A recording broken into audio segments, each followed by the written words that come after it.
Hello students, आज की English की क्लास में मैं आपको करवाऊंगी द सेंटेंस। सेंटेंस किसे कहते हैं? A group of words that make complete sense is called a sentence. शब्दों का वह समूह जो कंप्लीट सेंस बनाता है, मतलब जिसे पढ़ते ही समझ आ जाए, उसे सेंटेंस कहते हैं। अब एग्जाम्पल पे आप नज़र डालिए बेटा। फर्स्ट है Garima rickshaw hire to home reach. Next he the is Bollywood superstar of. क्या आपको इसका कोई मीनिंग समझ आया? ये ग्रुप ऑफ वर्ड्स तो है, पर क्या ये कंप्लीट सेंस बना रहे हैं? The sentence written before do not make complete sense. नहीं, इन्हें पढ़कर तो हमें कुछ समझ ही नहीं आया, बिकॉज ये कंप्लीट सेंस नहीं बना रहे हैं, तो वो सेंटेंस नहीं है। आप कुछ दूसरे एग्जाम्पल पे नजर डालिए। Garima hired a rickshaw to reach home. और नेक्स्ट है he is the youngest superstar of Bollywood. दोनों सेंटेंसेस को रीड करते ही बेटा हमें इनका मीनिंग समझ आ रहा है। फर्स्ट है गरिमा ने रिक्शा को हायर किया घर पहुंचने के लिए, और नेक्स्ट है कि वह बॉलीवुड का सुपरस्टार है। ये ग्रुप ऑफ वर्ड्स एक कंप्लीट सेंस बनाते हैं, that is why they are sentences. ये सेंटेंस है, मीन्स वाक्य है। कुछ बात बेटा आप ध्यान रखेंगे यहाँ पे। We must also keep these points in mind. First is a sentence should be in proper order. Sentence को हमेशा एक प्रॉपर ऑर्डर में होना चाहिए। यहाँ पे इन प्रॉपर आएगा बेटा, ओके। नेक्स्ट है proper punctuation marks should be added, और सेंटेंसेस में हमेशा प्रॉपर पंक्चुएशन मार्क भी लगेगा, लाइक फुल स्टॉप, कॉमास और क्वेश्चन मार्क।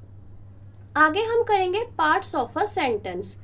एक सेंटेंस के टू पार्ट्स होते हैं।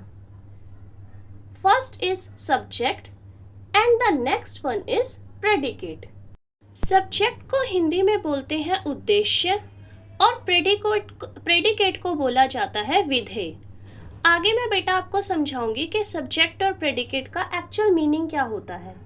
सब्जेक्ट द पर्सन और thing we are talking about. जिस व्यक्ति या वस्तु के बारे में बात की जा रही है, जो मेन है सेंटेंस में, दैट इज कॉल्ड सब्जेक्ट। और प्रेडिकेट होता है what we are talking about. उसके बारे में जो बात की जा रही है, उसके बारे में जो बताया जा रहा है, what we are talking about is called predicate. Okay बेटा, तो आई होप आपको सब्जेक्ट और प्रेडिकेट का मीनिंग भी समझ आया होगा, और सेंटेंस क्या होते हैं ये भी समझ आया होगा। नाउ बेटा come to some examples. Sentence है शी वेंट टू स्कूल। यहाँ पे हमारा सब्जेक्ट है she and the predicate is went to school. School गई, वह स्कूल गई। Now next sentence is the children ran in the park. बच्चे पार्क में दौड़े। सब्जेक्ट यहाँ पे हो जाएगा the children, because the children जो है वो यहाँ पे डूअर है, काम कर रहे हैं। And rain into the park, ये हो जाएगा बेटा प्रेडिकेट। ओके, आगे देखेंगे बेटा। हमारा सेंटेंस है the cat and the dog chased the ball. Dog ने और कैट ने बॉल का पीछा किया। यहाँ पे डॉग और कैट दोनों ही हमारे सब्जेक्ट होंगे बेटा, बिकॉज जिनके बारे में बात हो रही है वो सब्जेक्ट हमारे हैं कैट एंड डॉग।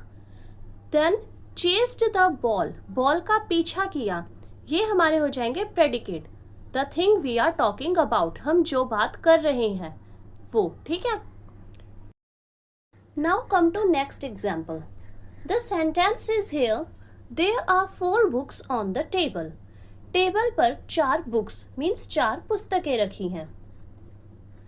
यहाँ पे बेटा कुछ बच्चे कंफ्यूज होकर देयर को सब्जेक्ट मानेंगे, but that would be wrong, वो गलत होगा, बिकॉज यहाँ पर जिसके बारे में बात हो रही है वो है हमारी बुक्स, किताबें।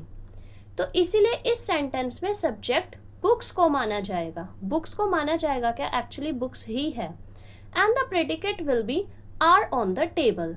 अब आप सोचोगे तो ये देयर किस लिए यूज हुआ है, तो यहाँ पे मैं बेटा आपको बता दूं कि जो देयर वर्ड है यहाँ पे that is a place marker. वो एक जगह के बारे में बता रहा है कि बुक्स कहाँ पर है, वो सब्जेक्ट नहीं माना जाएगा, it is not the subject. Okay, तो आगे बेटा अब मैं आपको एक्सरसाइज के लिए कुछ सेंटेंसेस दे रही हूँ और आई होप आप उन्हें अच्छे से अटेम्प्ट करेंगे। और मैं ये भी चाहूँगी कि आप मुझे कमेंट सेक्शन में उसमें से कुछ एटलीस्ट एग्जाम्पल्स के आंसर भी करेंगे। ओके, तो यहाँ पे बेटा मैंने सेंटेंसेस दे दिए हैं। आई होप आपके लिए वीडियो यूज़फुल रही होगी और आपको समझ भी आई होगी। Thank you so much for watching.